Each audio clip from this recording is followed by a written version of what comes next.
Toronto police are preparing to welcome in a new chief. A change of command ceremony for Myron Demke will take place on Monday as he takes over from interim chief James Raymer.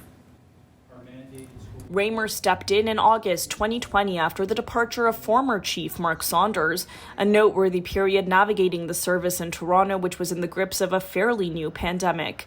But his tenure has been focused on gun violence, which he says is the most significant public safety concern for the people of Toronto. Our youth are dying over this issue. Raymer didn't attend the final Toronto Police Services Board meeting of the year, but members highlighted recent achievements under his watch. Just last week, an investigation targeting criminals involved in the illegal sale of guns led to the seizure of 62 firearms, including some assault-style rifles.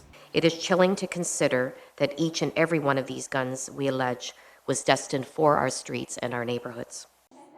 Last month, a drug squad investigation led to the largest single-day seizure of illicit street drugs in the history of the service, which included 520 kilograms of methamphetamine and 150 kilograms of cocaine. A single kilogram of either one of these drugs sells for tens of thousands of dollars in its purest form. Raymer took over at a time when calls to defund the police were growing louder after the deadly shootings of Black and Indigenous people by police officers across North America.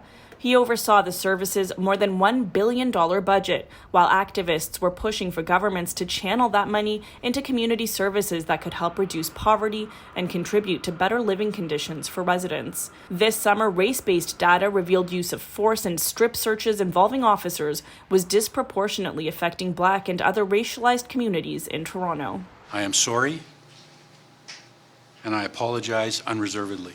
During his time as interim chief, Raymer also had the heavy responsibility of guiding and supporting the service after the senseless murder of Toronto police officer Andrew Hong, who was killed in an ambush-style attack while on his lunch break. Our two are fallen. Salute! The search for Toronto's next police chief turned out to be the longest in the service's history, forcing interim chief James Raymer to extend his role much longer than expected. Public consultations were conducted through which members of the community were given an opportunity to provide input for what they would like to see in the new chief of police. Myron Demke is a 32-year Toronto police veteran and has been acting deputy chief since 2020. On Monday, Chief James Raymer will be piped out of the building in a special ceremony.